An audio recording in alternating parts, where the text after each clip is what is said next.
हर खबर पर होगी आपकी पकड़। डाउनलोड कीजिए एबीपी लाइव ऐप।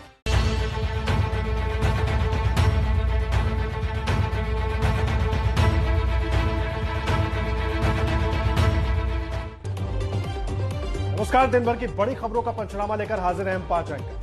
बिल्कुल आदर्श, आज हम जो बात करेंगे वो स्वास्थ्य मंत्री डॉक्टर हर्षवर्धन ने संसद में कहा है कि कोरोना काल में जिस तरीके से लॉकडाउन लगाया गया, हजारों लोगों को संक्रमित होने से बचाया गया है। पूरी खबर पर होगी चर्चा। और देखिए, सुशांत केस के ड्रग्स एंगल में अब सारा अली खान का नाम भी सामने आ रहा है। पूरी खबर आगे देखिए। इसके साथ ही पीएम मोदी ने चीन को कड़ी चेतावनी दी और क्यों चीन अब शांति पाठ पढ़ रहा है, ये भी पंचनामा में आपको बताएंगे। चलिए शगुन, ये तमाम बड़ी खबरें तो हम दिखाएंगे। इस वक्त की सबसे बड़ी खबर आपको सबसे पहले बताते हैं। सुशांत केस में ड्रग मामले में 6 ड्रग पैडलर्स की आज कोर्ट में वीडियो कॉन्फ्रेंसिंग के जरिए सुनवाई हुई और सभी 6 की जमानत याचिका खारिज हो गई। इस बड़ी खबर के लिए सीधे चलते हैं मुंबई से। हमारे साथ हमारे संवाददाता मनोज वर्मा जुड़ रहे हैं। मनोज, क्या अपडेट?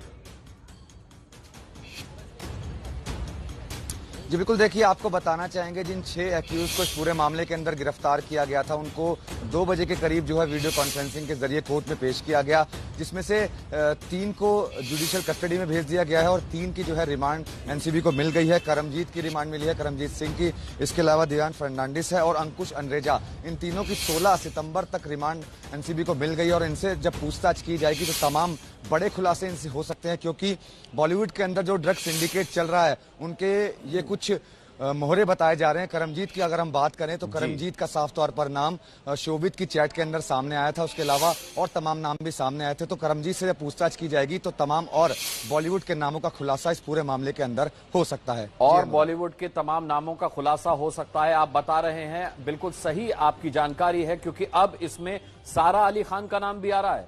मनोज जी बिल्कुल, देखिए सारा अली खान का नाम तो इसमें आ ही रहा है। साथ ही साथ मैं आपको बता दूं, इसके अंदर रकुलप्रीत सिंह का भी नाम आ रहा है और सिमोन का इसमें नाम आ रहा है, जो कि फैशन डिजाइनर हैं। जब रिया चक्रवर्ती से जब पूछताछ की गई, एनसीबी की टीम ने पूछताछ की और रिया ने जो अपने बयान दिए हैं वो 20 पेज के बयान है, मैं आपको बताना चाहूंगा, और 15 पेज रिया ने अपने हाथों से खुद लिखे हैं। उसके अंदर रिया ने साफ तौर पर यह बताया है कि कई बार सारा अली खान ने रिया से ड्रग्स मंगवाई है और रिया ने भी सारा अली खान से कई बार ड्रग्स मंगवाई हैं। तो सारा अली खान को जो पैडलर ड्रग्स सप्लाई कर रहा था, उसकी तलाश में अब एनसीबी की टीम जुटी हुई है। कई जगह छापेमारी की जा रही है और उसकी तलाश लगातार जारी है और अगर वो गिरफ्तार होता है, वो पकड़ा जाता है, तो और भी नामों का वो खुलासा करेगा। और कहीं ना कहीं अब सारा अली खान की जो मुश्किलें हैं वो इस पूरे मामले के अंदर बढ़ती नजर आ रही है। मुश्किलें बहुत ज्यादा बढ़ने वाली है सारा अली खान की, क्योंकि जब नाम सामने आ चुका है तो कहीं ना कहीं एनसीबी जो है सारा अली खान को भी पूछताछ के लिए बुलाएगी, क्योंकि उनका नाम इस पूरे मामले में सामने आ चुका है। जी मनोज, आप नजर बनाकर रखिए, आगे भी आपसे जानकारी लेते रहेंगे। देखिए, जिन 6 ड्रग पेडलरों की आज जमानत खारिज हुई है वो सुशांत केस में ड्रग्स एंगल के लिए बेहद अहम साबित हो सकते हैं। एनसीबी इन सभी 6 आरोपियों से किस मामले में पूछताछ करेगी, अब ये भी जान लीजिए। जिन 6 लोगों को एनसीबी ने पकड़ा है, ये इस बड़े रैकेट की बेहद अहम कड़ियां हैं। ऐसा क्यों है, ये आपको इन सभी 6 लोगों की प्रोफाइल से पता चल जाएगा। आपको एक एक कर पकड़े गए सभी 6 लोगों के बारे में बताते हैं। करमजीत सिंह उर्फ केजे, मुंबई का बड़ा ड्रग डीलर, ड्रग सप्लाई का बड़ा कारोबारी, विदेशों में भी सप्लाई करता है। रोइन फर्नांडिस, मुंबई का ड्रग डीलर, हैश मारिजुआना की डील करता है। शौविक चक्रवर्ती का एसोसिएट है, सुशांत के लिए ड्रग सप्लाई करता था। संकेत पटेल, करमजीत की ड्रग डिस्ट्रीब्यूशन चेन का पेडलर, सेलिब्रिटीज को ड्रग्स की सप्लाई करता था। संदीप गुप्ता पेशे से auto rickshaw driver, retail dealers के लिए वीट का सप्लायर था। आफ्ताब फतेह अंसारी, संदीप गुप्ता का एसोसिएट, वीट का थोक डिस्ट्रीब्यूटर। मुंबई के पॉश एरिया में किचन चलाता है, हाई प्रोफाइल कस्टमर को हैश और एमडी बेचता था। ड्रग्स संकेत गुप्ता के स्टाफ से खरीदता था। अनुज केशवानी और करमजीत सिंह के ड्रग नेटवर्क से जुड़ा था। अब देखना ये होगा कि ये सभी बॉलीवुड में ड्रग्स के कौन कौन से राज खोलते हैं और किन किन बड़ी सेलिब्रिटीज का नाम लेते हैं। और चलिए इसी मामले में आगे बढ़ते हैं। सुशांत केस में ड्रग्स एंगल से जांच कर रही है एनसीबी। हर दिन नए नए लोगों पर शिकंजा कस रही है। एनसीबी सूत्रों के मुताबिक बॉलीवुड एक्ट्रेस सारा अली खान भी इस रैकेट में शामिल हो सकती है। सूत्रों के हवाले से खबर है कि सारा अली खान से रिया चक्रवर्ती ने एक बार नहीं कई बार ड्रग्स लिए थे। सारा से ड्रग्स लेकर रिया ने सुशांत सिंह राजपूत तक पहुंचाया था। इतना ही नहीं, सारा अली खान एक हाई प्रोफाइल ड्रग पैडलर के संपर्क में थी, जिसकी तलाश एनसीबी कर रही है। सूत्रों के मुताबिक रिया के अलावा सारा का एक अपना ड्रग पैडलर भी है। सारा अली खान सैफ अली खान की बेटी है। केदारनाथ फिल्म में सारा ने सुशांत के साथ काम किया था। सैफ अली खान की बेटी सारा अली खान का नाम पहली बार एनसीबी के सामने तब आया जब उसने लगातार 3 दिनों तक रिया चक्रवर्ती से पूछताछ की थी। इस पूछताछ के दौरान रिया चक्रवर्ती ने सारा अली खान के अलावा भी कई और नामों का जिक्र किया था और फिलहाल रिया के उसी बयान के आधार पर एनसीबी अब इस मामले में जांच को आगे बढ़ा रही है और ये भी पता लगाने की कोशिश है कि आखिर सारा को ड्रग सप्लाई करने वाला ड्रग पेडलर था कौन।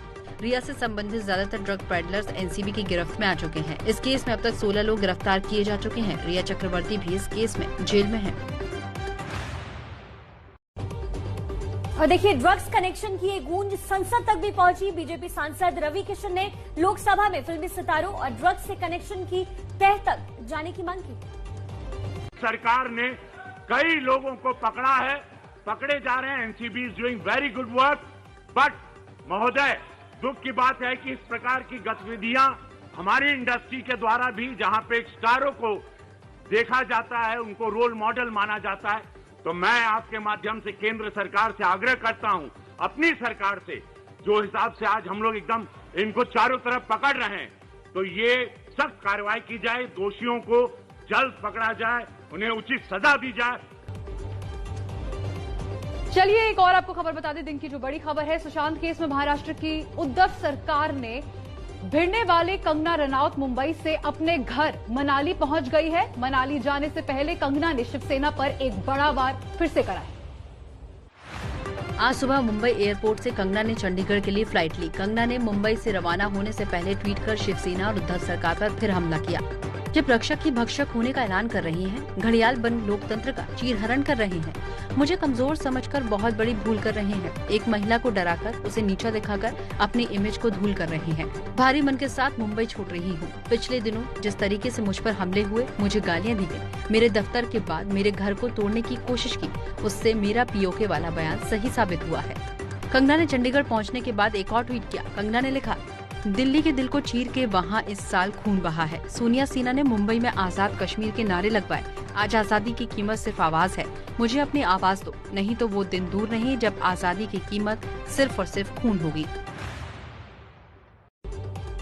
और यही नहीं शगुन, इस वक्त एक बड़ी खबर और बता दें कंगना रनौत से जुड़ी हुई। कंगना ने पहली बार महाराष्ट्र के मुख्यमंत्री उद्धव ठाकरे के बेटे आदित्य ठाकरे का नाम लेकर निशाना साधा है। कंगना ने ट्वीट किया है जिसमें उन्होंने लिखा है, मेरे बॉलीवुड माफिया सुशांत के हत्यारे और इसमें ड्रग्स रैकेट को एक्सपोज करने से महाराष्ट्र के मुख्यमंत्री की दिक्कत यह है कि उनका प्यारा बेटा आदित्य ठाकरे इन लोगों के साथ उठता बैठता है। ये खुलासा करना ही मेरा बड़ा अपराध है और इसीलिए ही वो मुझसे बदला लेना चाहते हैं। देखते हैं किससे कौन बदला लेता है।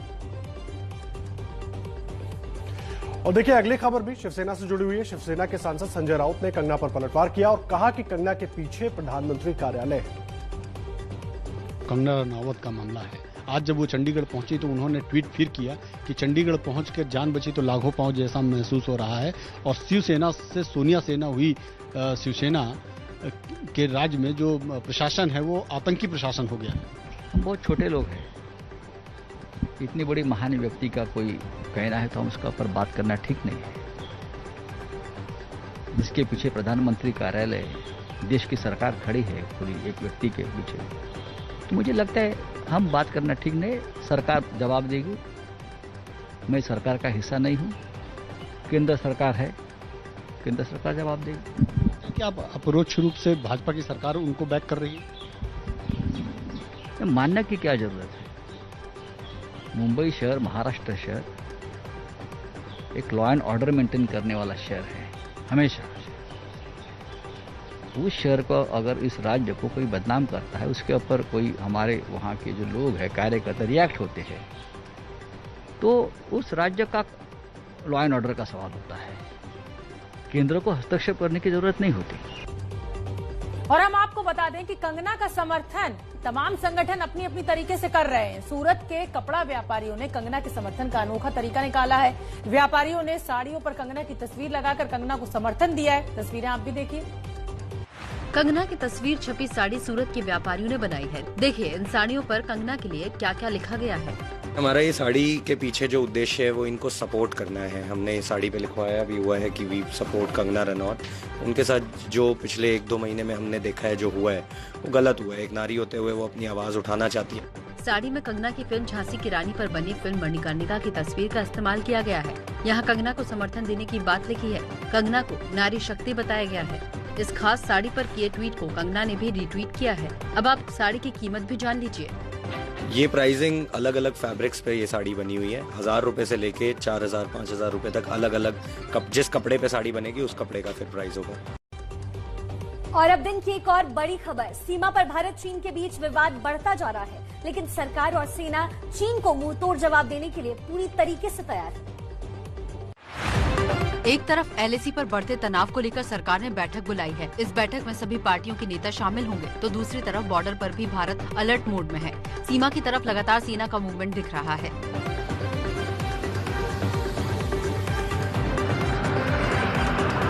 सेना के ट्रक चीन को मुंहतोड़ जवाब देने के लिए बॉर्डर की ओर बढ़ रहे हैं।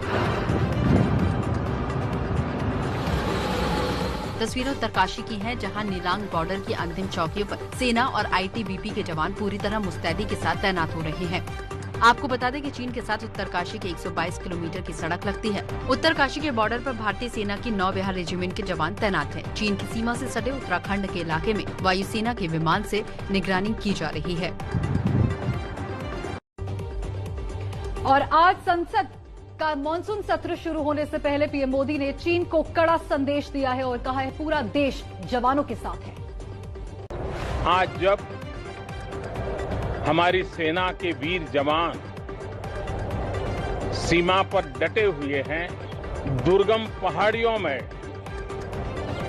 डटे हुए हैं, जिस विश्वास के साथ वो खड़े हैं, मातृभूमि की रक्षा के लिए डटे हुए हैं, ये सदन भी, सदन के सभी सदस्य एक स्वर से, एक भाव से, एक भावना से सेना के जवानों के पीछे देश खड़ा है। पूरा सदन देश के वीर जवानों के पीछे खड़ा है। अब देखिए, पीएम मोदी ने चीन को कड़ा संदेश तो दे दिया, लेकिन खबर यह भी आई, बड़ी खबर, कि चीन कर रहा है भारत के महत्वपूर्ण लोगों की जासूसी, जिसमें पूर्व पीएम से लेकर कई सीएम मौजूद हैं। अंग्रेजी अखबार इंडियन एक्सप्रेस की रिपोर्ट से यह खुलासा हुआ है। एलएसी पर भारत और चीन में 3 महीने से तनाव है। चीन लगातार भारत के खिलाफ साजिश रचने में जुटा है और अब तो शी जिनपिंग की सरकार भारत में डिजिटल घुसपैठ करने के काम पर लगी है, लेकिन भारत ने उसकी बड़ी साजिश को बेनकाब कर दिया है। एक बड़े खुलासे के मुताबिक चीन भारत के कई बड़ी शख्सियतों की जासूसी कर रहा है। अंग्रेजी अखबार इंडियन एक्सप्रेस की रिपोर्ट के मुताबिक इनमें 5 पूर्व मुख्यमंत्री, 24 मुख्यमंत्री और 350 सांसद शामिल हैं। अलग अलग पार्टियों के करीब 700 नेताओं की निगरानी रखी जा रही है। जिन नामों को लेकर चीन की साजिश का खुलासा हुआ है, उनमें दिवंगत राष्ट्रपति प्रणब मुखर्जी, एपीजे अब्दुल कलाम भी थे। पूर्व पीएम राजीव गांधी, पीवी नरसिम्हा राव और अटल बिहारी वाजपेयी से जुड़ी जानकारियों पर चीनी जासूसों की नजर है। पूर्व प्रधानमंत्री मनमोहन सिंह और एचडी देवेगौड़ा भी चीन की जासूसी की चपेट में है। सीएम उद्धव ठाकरे, ममता बनर्जी, सीएम नवीन पटनायक, हेमंत सोरेन और डिप्टी सीएम मनीष सिसोदिया पर भी ड्रैगन नजरें गड़ाए बैठा है। देखिए, चीन भारत के 1350 वीवीआईपीज की जासूसी कर रहा था और अब इस पर सरकार का जवाब भी सामने आया है। चीनी कंपनी ने यह जासूसी चीन की सरकार के कहने पर की है। इस जासूसी कांड के खुलासे से 200 चीनी कंपनियों पर बैन लगाने और चीन को 4G, 5G की नीलामी से दूर रखने का फैसला सही साबित हुआ है। चीनी कंपनियों ने सोशल मीडिया पर उपलब्ध डाटा उठाकर उनका विश्लेषण किया है, इसलिए उन पर दंडात्मक कार्रवाई करना संभव नहीं है। ऐसा कई देशों में हुआ है, जिससे यह साबित होता है कि चीनी सरकार ही इसके पीछे है। तो चीनी सरकार क्या कुछ नहीं कर रही है। युद्ध की धमकी और प्रोपेगेंडा वीडियो जब चीनी सरकार के काम नहीं आया, तो अब लौटकर शांति पर आ गया है चीन। चीनी सरकार का मुखपत्र ग्लोबल टाइम्स, जो कल तक रोज भारत को धमका रहा था, अब ताज़ा ट्वीट में शांति की बात कर रहा है। भारत को लेकर चीन की नीति में कोई बदलाव नहीं हुआ है। हम भारत को एक दुश्मन की तरह नहीं देखते। द्विपक्षीय संबंधों को स्थिर और मजबूत बनाने के लिए हम भारत के साथ सहयोग को तैयार हैं। पुरानी स्थिति बहाल होने में थोड़ा वक्त जरूर लगेगा। दोनों देशों को एक दूसरे से मुलाकात करते रहना होगा। और चीन का एक और कारनामा आपको दिखाते हैं। देखिए, चीन ने एक और प्रोपेगेंडा वीडियो जारी कर भारत को डराने की कोशिश की, लेकिन उसकी इस कोशिश का मजाक बन गया। ट्विटर पर चीन और चीनी मुखपत्र ग्लोबल टाइम्स की जमकर भड़पिटी। ये है वो वीडियो जिसका मकसद है भारत को डराना, लेकिन वीडियो जारी करने का असर उल्टा हुआ। चीन ने प्रोपेगेंडा वीडियो जारी किया, उसमें क्लोज शॉट्स हैं, लेकिन किसी भी शॉट में 6 लोगों से ज्यादा नजर नहीं आ रहे। चीन की खोखली तैयारी पर ग्लोबल टाइम्स ने दावा किया, चीन की वेस्टर्न कमांड की सेना के ब्रिगेड और एविएशन ब्रिगेड ने साझा तौर पर 4000 मीटर की ऊंचाई पर ट्रेनिंग की। 1000 मीटर की ऊंचाई से जमीन पर कूदने की पहली बार ट्रेनिंग कराई गई। ग्लोबल टाइम्स खुद मान रहा है कि तैयारी पहली बार कराई गई। इस पर सेना के पूर्व अधिकारी के ट्वीट ने चीन की पोल खोल दी। भारतीय सेना के पैराट्रूपर्स ने 5000 मीटर से ज्यादा की ऊंचाई से कूदने की ट्रेनिंग 13 सितंबर 1988 से लद्दाख की मोरह प्लेन शुरू कर दी थी। मैं उस एक्सरसाइज का हिस्सा था। अब हम तब से अभ्यास करते रहे हैं। जबकि चीनी सेना के जवान खेती की कोमल जमीन पर कूद रहे हैं, हम पूरे सैन्य साजो सामान के साथ कूदते रहे हैं। और अब दिन की एक और बड़ी खबर, एबीपी न्यूज के पास एक खुफिया रिपोर्ट है जिसमें दिल्ली दंगों को लेकर पीएफआई की साजिश का बड़ा खुलासा है। दिल्ली में हिंसा, बेंगलुरु में हिंसा, यूपी में हिंसा, इन तमाम दंगों में पीएफआई का हाथ होने की बात अब पूरी तरह से साफ हो चुकी है। लेकिन एबीपी न्यूज के पास मौजूद दस्तावेज में चौंकाने वाला खुलासा हुआ है। पीएफआई को टैक्स से रियायत मिली हुई है। 2012 से पीएफआई को टैक्स पर छूट मिल रही है। मतलब चंदे के तौर पर जो पैसा पीएफआई के पास आता है उस पर वो टैक्स नहीं देता। पीएफआई का रजिस्ट्रेशन गरीबों की मदद और शिक्षा करने वाली संस्था के तौर पर है। जांच एजेंसियों की जांच के दौरान हुआ बड़ा खुलासा ये कि जिस संगठन पर दंगे के लिए चंदा देने के आरोप लग रहे हैं, उस संगठन को चंदा लेने के लिए सरकारी छूट मिली हुई है। यानी आप अगर पीएफआई को चंदा दे रहे हैं तो उस पर आपको आयकर टैक्स नहीं देना पड़ेगा। ये खुलासा हैरान। और देखिए, आपको यहाँ ये भी बता दें कि दिल्ली दंगों के मामले में स्पेशल सेल ने जेएनयू के पूर्व छात्र उमर खालिद को गिरफ्तार कर लिया है। उमर को तीसरी बार पूछताछ के लिए बुलाया गया था। टीवी स्क्रीन पर इन 2 तस्वीरों पर गौर कीजिए। एक तस्वीर है दिल्ली में फरवरी में हुए दंगों की, तो दूसरी तस्वीर है उमर खालिद की, जिस पर दिल्ली दंगों में शामिल होने का आरोप है। जेएनयू के पूर्व छात्र उमर खालिद को दिल्ली पुलिस की स्पेशल सेल ने रविवार को तीसरी बार पूछताछ के लिए बुलाया था। उमर से करीब 10 घंटे पूछताछ चली। उसके बाद उसे गैर कानूनी गतिविधियां रोकथाम कानून यानी यूएपीए के तहत गिरफ्तार किया गया। स्पेशल सेल अधिकारियों के मुताबिक उमर ही दिल्ली दंगों का मुख्य साजिश करता है। क्राइम ब्रांच की ओर से दायर चार्जशीट में भी उमर खालिद के नाम का जिक्र है। पुलिस सूत्रों के मुताबिक खालिद सैफी, उमर खालिद और ताहिर हुसैन की शाहीन बाग में मुलाकात हुई थी। वहीं दंगों की प्लानिंग हुई थी, जिसमें अमेरिकी राष्ट्रपति डोनाल्ड ट्रंप के आने पर कुछ बड़ा करने की योजना बनी थी। और अगली खबर भी दिल्ली से ही है, जहां रेलवे ट्रैक के किनारे बनी 48,000 झुग्गियों को हटाने पर फिलहाल 4 हफ्ते तक के लिए रोक लगा दी गई। केंद्र और दिल्ली सरकार की तरफ से पेश सॉलिसिटर जनरल तुषार मेहता ने सुप्रीम कोर्ट को बताया, पुनर्वास को लेकर केंद्रीय शहरी विकास मंत्रालय, रेलवे और दिल्ली सरकार चर्चा कर रहे हैं। जब तक इस पर फैसला नहीं होगा, लोगों को नहीं हटाया जाएगा। अब इस मामले पर अगली सुनवाई 4 हफ्ते के बाद होगी। 31 अगस्त को सुप्रीम कोर्ट ने इन सभी झुग्गियों को 3 महीने में हटाने का आदेश दिया था, जिस पर कांग्रेस नेता अजय माकन समेत कुछ लोगों ने रोक की मांग की थी।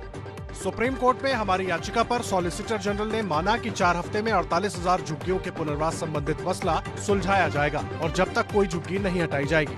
स्वागत है आपका। आप देख रहे हैं पंचनामा। अगली खबर पंजाब से। अमृतसर में 13 साल के मनप्रीत की ईमानदारी का एक वीडियो खूब वायरल हो रहा है, जिसे देखने के बाद पंजाब के मुख्यमंत्री अमरिंदर सिंह ने मनप्रीत को 5 लाख का इनाम देने की घोषणा की है।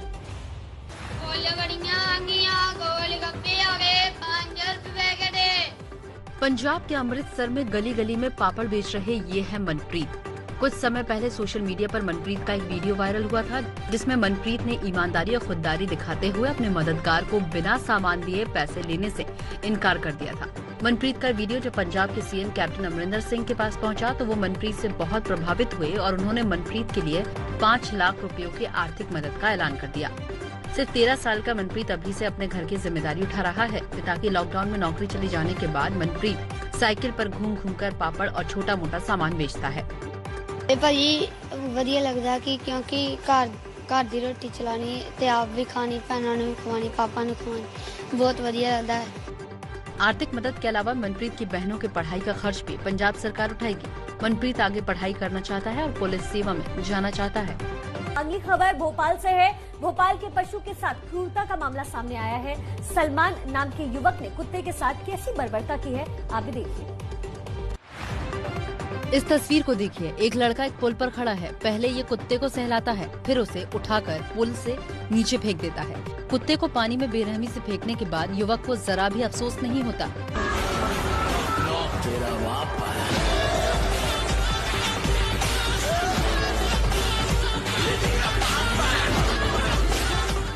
ये वीडियो मध्य प्रदेश की राजधानी भोपाल का है और इस लड़के का नाम सलमान है। वीडियो को एक ऐप के जरिए बनाया गया है। बैकग्राउंड में चल रहा म्यूजिक बेहद असंवेदनशील है, जिसे वीडियो बनाने वाले ने लगाया है। वीडियो के वायरल होने के महज 24 घंटे बाद ही भोपाल पुलिस ने आरोपी युवक को गिरफ्तार कर लिया है। अपनी क्रूरता के लिए सलमान ने माफी मांगी है। सर बस ये मजाक मस्ती में हरकत हो गई। मैं सभी देशवासियों से माफी मांग रहा हूँ कान पकड़ के कि ये गलती कभी नहीं होगी और कोई और ना करे ये गलती। अगली खबर का रुख करते हैं। मुंबई में पूर्व नौसेना अधिकारी मदन शर्मा की पिटाई का मामला शांत भी नहीं हुआ था कि ऐसा ही एक और मामला महाराष्ट्र के बुल्ढाना से आया है। यहां कांग्रेस कार्यकर्ताओं पर बैंक मैनेजर को पीटने का आरोप लगा है। महाराष्ट्र के दो अलग अलग शहरों की तस्वीरें महाअघाड़ी सरकार में कानून व्यवस्था की लाचारी को बयां करती हैं। मुंबई में शिवसेना के कार्यकर्ताओं ने कार्टून से नाराज होकर पूर्व नौसेना अधिकारी को पीट दिया, तो बुल्ढाना में बैंक मैनेजर के साथ कांग्रेस के कार्यकर्ताओं ने गुंडागर्दी की। बुल्ढाना के मलकापुर की घटना पुलिस की मौजूदगी में हुई। दो पुलिस वाले बैंक के भीतर मौजूद थे। पुलिस के सामने ही यूथ कांग्रेस के इन गुंडों ने IDBI बैंक के मैनेजर को पीटना शुरू कर दिया। कांग्रेस कार्यकर्ता किसानों को कर्ज के मुद्दे पर बैंक मैनेजर से नाराज थे। ये तीन दलों को महाराष्ट्र में हो क्या गया है? कौन सा अहंकार है, कौन सी मस्ती है? इस प्रकार से उखाड़ देना की मानसिकता, एक दिन महाराष्ट्र की जनता तुम्हें तीनों दलों को उखाड़ देगी, इस बात को ध्यान में रखना। चलिए आगे बढ़ते हैं, अगली खबर का रुख करते हैं। आपको बता दें कि वाराणसी में बिगड़ती कानून व्यवस्था को लेकर के प्रदर्शन कर रहे एसपी कार्यकर्ताओं पर पुलिस ने लाठीचार्ज किया।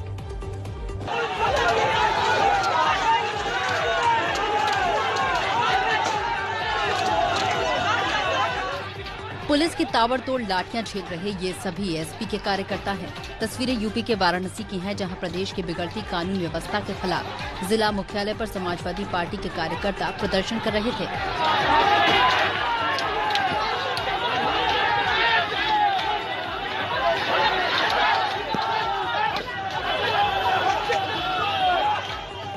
आरोप है कि प्रदर्शनकारियों ने पुलिस पर पत्थर बरसाए, जिसका जवाब पुलिस ने लाठियां भांजकर दिया। पुलिस के इस लाठीचार्ज में 5 से 6 प्रदर्शनकारी घायल हुए हैं। वहीं पुलिस ने 40 प्रदर्शनकारियों को गिरफ्तार कर लिया है।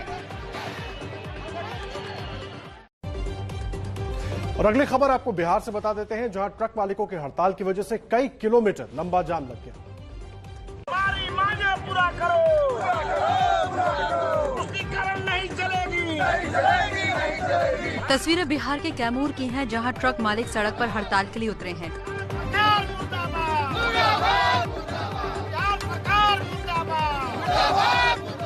ट्रक मालिकों ने दिल्ली से कोलकाता जाने वाले नेशनल हाईवे 2 को भी जाम कर दिया। ये सड़क बिहार यूपी के साथ साथ 7 राज्यों को जोड़ती है। हड़ताल की वजह से करीब 15 किलोमीटर लंबा जाम लगा। कई लोग घंटों तक जाम में फंसे रहे। ट्रक मालिकों ने 20 सूत्रीय मांगों को लेकर ये चक्का जाम किया। इनकी सबसे बड़ी मांग ये है कि टैक्स सिस्टम में राज्य सरकार इन्हें छूट दे।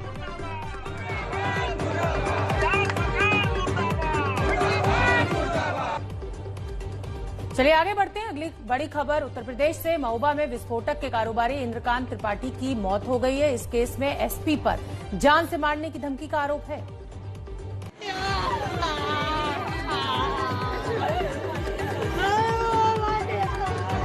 परिवार में मातम पस रहा है। तस्वीरें महोबा की हैं। इनके घर के बेटे और विस्फोटक कारोबारी इंद्रकांत त्रिपाठी की अस्पताल में मौत हो गई। 8 सितंबर को विस्फोटक व्यापारी अपनी ही कार में जख्मी हालत में मिले थे। इंद्रकांत त्रिपाठी को गोली लगी थी। इस घटना से पहले इंद्रकांत ने एक वीडियो के जरिए जिले के तत्कालीन एसपी मणिलाल पाटीदार पर घूस मांगने और जान से मारने की धमकी देने का आरोप लगाया था और आज उनकी इलाज के दौरान अस्पताल में मौत हो गई। इलाके का कारोबारी वर्ग नाराज है, इसलिए यूपी सरकार ने महोबा के एसपी को निलंबित कर दिया है। वहीं पुलिस ने संदिग्ध लोगों के खिलाफ केस दर्ज कर लिया है। अभी तक कोई गिरफ्तारी नहीं है। इसमें पूरी घटना के बारे में जब जानकारी जिस तरह से दी जा रही है और जो एविडेंस कलेक्ट कर लिए जाएंगे, उसके बाद फिर गिरफ्तारी का दौर शुरू होगा। और देखिए, महोबा की इस बड़ी घटना के बाद अब इस पर राजनीति भी शुरू हो गई है। प्रियंका गांधी ने योगी सरकार को निशाने पर लेते हुए ट्विटर पर लिखा, महोबा के व्यापारी श्री इंद्रकांत त्रिपाठी की हत्या पूरी यूपी सरकार की कार्यशैली पर सवाल है। बीजेपी सरकार में अपराध और भ्रष्टाचार चरम पर है और अब इस सरकार के अफसर भ्रष्टाचार के खिलाफ आवाज उठाने वालों की सुपारी दिलवा रही हैं। जंगल राज का भयावह रूप है ये। यूपी सरकार ने इस केस में महोबा के एसपी को निलंबित कर दिया है। अगली खबर का रुख करते हैं। यूपी में मेट्रो और हवाई अड्डों की सुरक्षा के लिए नई फोर्स बनाई गई है। ये नई फोर्स बिना वारंट के किसी को गिरफ्तार नहीं कर सकती है। यही वजह है कि फोर्स बनने के साथ ही विवाद भी शुरू हो सकता है। सीआईएसएफ की तर्ज पर अब यूपी में स्पेशल सिक्योरिटी फोर्स बनाई गई है। मुख्यमंत्री योगी आदित्यनाथ ने 26 जून को इसके गठन की मंजूरी दी थी। अब सरकार की ओर से इसके गठन की अधिसूचना जारी हो गई है। योगी सरकार की नई फोर्स पर विपक्ष ने लिखा, एसएसएफ नहीं, ये धोखा है। सत्ता की ताकत से संवैधानिक हथियारों के दमन की साजिश है। यूपी में ठोक दो संस्कृति के तहत अब जिसे चाहे जब चाहे उठा लो, न वारंट, न बेल, न सबूत, न सुनवाई। यूपी एसएसएफ को बिना वारंट गिरफ्तारी तलाशी का अधिकार दिया गया है। बिना सरकारी इजाजत के यूपी एसएसएफ के जवानों के खिलाफ कोर्ट भी संज्ञान नहीं लेगा। यूपी एसएसएफ कोर्ट, बैंक, हवाई अड्डों और मेट्रो की सुरक्षा करेगी। प्राइवेट कंपनियां भी पैसे देकर यूपी एसएसएफ की सेवा ले सकेंगी। यूपी एसएसएफ में 9,919 अधिकारी और जवान होंगे। यूपी एसएसएफ का मुख्यालय लखनऊ होगा और यूपी पुलिस के एडीजी इसके प्रमुख होंगे। यूपी एसएसएफ पर सालाना 1,747 करोड़ रुपए खर्च होंगे। अब इस खबर में सबसे बड़ी बात यह थी कि यूपी एसएसएफ को बिना वारंट के गिरफ्तारी का अधिकार दिया गया। चलिए आगे बढ़ते हैं, अगली बड़ी खबर का जिक्र करते हैं। केंद्रीय स्वास्थ्य मंत्री डॉक्टर हर्षवर्धन ने आज लोकसभा में कहा कि लॉकडाउन से देश में तकरीबन 29 लाख कोरोना संक्रमण बचे। Nationwide lockdown, a bold decision undertaken by the government, duly involving community, initiated as self-imposed Janta curfew, as per the call given by the Honorable Prime Minister, is testimony to the fact that India has collectively stood up to manage COVID-19 and successfully blunted the aggressive progression of COVID. It has been estimated that this decision prevented approximately 14 to 29 lakh cases and 37 to 78,000 deaths. देखिए, अगले साल के शुरुआती 3 महीनों में corona की भारतीय vaccine आ जाएगी। ये राहत भरा ऐलान खुद केंद्रीय स्वास्थ्य मंत्री डॉक्टर हर्षवर्धन ने किया है। डॉक्टर हर्षवर्धन के मुताबिक कोरोना वैक्सीन की सुरक्षा, कीमत, स्टोरेज और प्रोडक्शन को लेकर सरकार हर मोर्चे पर प्लान तैयार कर रही है। A vaccine expert group has been established recently by the Government of India to look into various issues related to delivery of vaccines to vulnerable population. It is expected that by the first quarter of 2021, we shall definitely know the results of these vaccine trials. Oxford university और pharma company AstraZeneca की corona vaccine AZD1222 के trial पर से रोक हटा ली गई है। AZD1222 के ट्रायल पर से रोक हटने के बाद पुणे के सीरम इंस्टीट्यूट में भी फेज 2 और फेज 3 के ट्रायल दोबारा शुरू कर दिए गए हैं। सीरम इंस्टीट्यूट में जो वैक्सीन तैयार की जा रही है वो ऑक्सफोर्ड यूनिवर्सिटी और एस्ट्राजेनेका कंपनी के तकनीकी समझौते के तहत बनाई जा रही है। कोरोना वैक्सीन पर दुनिया भर के वैज्ञानिकों की कोशिश है कि साल 2020 के आखिर तक किसी तरह कोरोना की वैक्सीन तैयार कर ली जाए, लेकिन अमेरिका के संक्रामक रोग के विशेषज्ञ डॉक्टर एंथनी फोकी कोरोना से स्थितियां सामान्य होने में साल 2021 के आखिर तक का समय लग सकता है। और हम आपको बता दें कि देश में कोरोना का खतरा लगातार बढ़ता जा रहा है। सितंबर के महीने में कोरोना फिर से पीक पर है। एक बार फिर 24 घंटे में कोरोना के 92,000 से ज्यादा केस आए हैं और इसी के साथ कुल केस 48,46,000 के पार पहुंच गए हैं। करीब 38 लाख लोग कोरोना से ठीक भी हो चुके हैं, पर अभी भी 9,86,000 से ज्यादा एक्टिव केस हैं। और चिंता की बात यह है कि सिर्फ सितंबर महीने में 10 लाख से ज्यादा नए केस आ चुके हैं। पिछले 24 घंटे में 1,136 लोगों की कोरोना की वजह से जान गई है। इसी के साथ देश में कोरोना से मरने वालों की संख्या 79,722 हो गई है। राहत की बात सिर्फ इतनी है कि रिकवरी रेट 77% से बढ़कर 78% हो गया है। पीएम मोदी ने आज कहा है कि जब तक दवाई नहीं आती तब तक ढिलाई नहीं करनी है।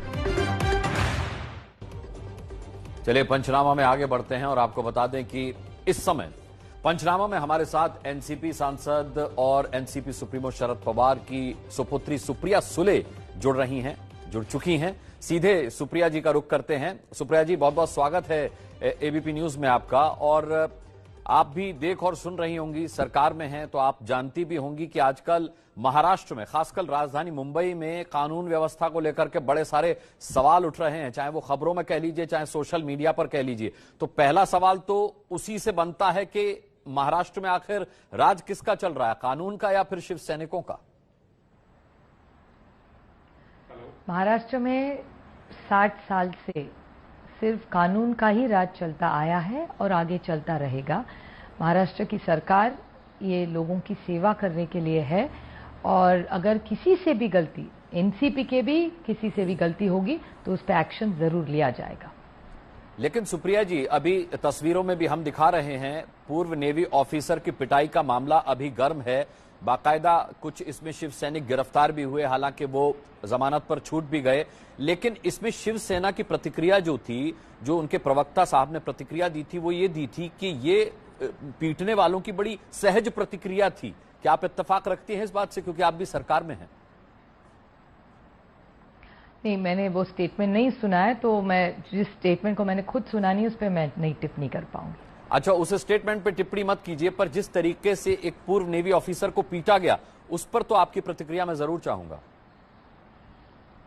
नहीं, बिल्कुल, हमारी तो सरकार ने एक्शन तो लिया था, उनको इमीडिएटली एक्शन लिया था और जिन्होंने ये हरकत की उनको पुलिस ने इमीडिएटली पकड़ा था। तो ये तो हमारी सरकार की है, कोई भी, इसीलिए मैंने कहा कि दूसरी पार्टी का नहीं, लेकिन एनसीपी का भी कोई ऐसे करे तो उस पर एक्शन जरूर लेना ही चाहिए। कानून सबके लिए समान होना ही चाहिए। कानून सबके लिए समान होना चाहिए, लेकिन आपको लगता है कि सरकार, खासकर जिस तरीके से महाआघाड़ी गठबंधन की सरकार है शिवसेना की नेतृत्व में, क्या आपको लगता है कि शिवसेना भी इस बात को उस तरीके से समझ पा रही है जैसे एनसीपी की तरफ से आप समझाना चाह रही हैं, या आप समझती हैं कि कानून सबके लिए बराबर है? नहीं, मेरे ख्याल से हर पार्टी ने समझना चाहिए, बीजेपी ने भी समझना चाहिए, कांग्रेस, हम जो भी है सबने समझना चाहिए, क्योंकि 3 साल पहले महाराष्ट्र में ऐसी घटना हुई थी। बीजेपी के एक सांसद है, उन्होंने ऐसा ही एक सैनिक पे हाथ उठाया था। But 2 wrongs don't make a right. अगर दो आप भी गलती करें और मैं भी गलती करूं तो वो अच्छा है, ऐसा मेरा बिल्कुल नहीं है। तो हर पार्टी ने, मेरे ख्याल से, महाराष्ट्र एक बहुत संवेदनशील राज्य है, हमेशा रहा है, और हमारे यहाँ कानून ही सबसे बड़ा है और सबके लिए समान होना ही चाहिए, भले वो बीजेपी का हो, एनसीपी का हो या किसी और पार्टी का हो। लेकिन कंगना रनौत तो कह रही है कि महाराष्ट्र की सरकार का कानून जो है वो सबके लिए समान नहीं है। मेरा ऑफिस तोड़ दिया, मनीष मल्होत्रा को 7 दिनों का नोटिस दे दिया, ये कानून तो कैसे बराबर हुआ सबके लिए? वो तो बड़े सवाल उठा रही हैं। बिल्कुल, हमारी दड़पशाही की सरकार नहीं है और हमारे महाराष्ट्र में अगर किसी को भी कुछ टिप्पणी करनी हो, वो बिल्कुल दिल खोल के टिप्पणी भी कर सकते हैं और न्याय भी मांग सकते हैं। हमारी सरकार सबको समान न्याय देगी। जी, अच्छी बात कर रही हैं आप, लेकिन जब ये सब हुआ था, कंगना के ऑफिस को तोड़ने की कार्रवाई हुई थी, उस वक्त इस तरीके की खबरें आई थी कि शरद पवार साहब इस कार्रवाई से खुश नहीं हैं और बाकायदा वो उद्धव ठाकरे जी से मिलने भी पहुंचे थे। लेकिन जब उनका रिएक्शन देने की बारी आई तो उन्होंने कहा कि मैं इस मामले पर कुछ नहीं बोलूंगा, सरकार का ही इस मामले पर प्रतिक्रिया आप लें। तो क्यों वो चुप रहे उस वक्त? ये सवाल पवार साहब को ही पूछना पड़ेगा आपको, मैं उनकी तरफ से नहीं, वो खुद बोल सकते हैं, सक्षम है वो। जी, लेकिन आपकी तो बात हुई होगी शरद पवार साहब से, कई अहम मसलों पर आप उन्हें सलाह मशवरा भी करती हैं। नहीं, हम दोनों अहम, मेरे पिता भी है वो और पार्टी के नेता भी है, और बहुत अहम बातों में हमेशा मैं उनका मार्गदर्शन कर लेती हूँ। महाराष्ट्र में और देश में पैंडेमिक चल रहा है, बेरोजगारी देश में बढ़ रही है, इकोनॉमी में बहुत है, चाइना के बारे में पूरा क्या चल रहा है उसके बारे में भी बहुत हम सबको चिंता है। तो बहुत हमारे यहाँ नीट की परीक्षा भी थी, वो भी अच्छी होनी चाहिए। तो रोज कुछ ना कुछ चैलेंजेस चलते रहते हैं और जब सरकार होती है तो बहुत काम भी ज्यादा होता है। तो हमारी तरफ से हम कोशिश करते हैं कि सब चीजें रोज टाइम पे निपटाया करें। जी, अभी आपका इंटरव्यू चल रहा है और सोशल मीडिया पर लोग जो ये इंटरव्यू देख रहे हैं उनमें से कुछ लोगों की प्रतिक्रिया है कि सुप्रिया जी से जरूर पूछा जाए, क्योंकि वो कानून का बहुत सम्मान कर रही हैं और मान रही हैं कि कानून सबके लिए बराबर होना चाहिए। लेकिन पिछले दिनों जिस तरीके से सुशांत की मौत का मामला आया तो उसमें इसी कानून की लापरवाही सामने आई कि पुलिस ने जांच ठीक से नहीं की, पुलिस ने FIR दर्ज नहीं की। तो इस पर आप कोई प्रतिक्रिया देना चाहेंगी? एक तो मैटर सब जुडिस है, लेकिन इतना जरूर कहूंगी कि आपने अगर रिकॉर्ड देखा होगा, जो कोर्ट का ऑर्डर है, मैं नहीं कह रही हूँ, कोर्ट कह रही है कि महाराष्ट्र की पुलिस और सरकार ने बहुत अच्छा काम किया है, ऐसा मैं नहीं, कोर्ट कह रही है इस केस के बारे में।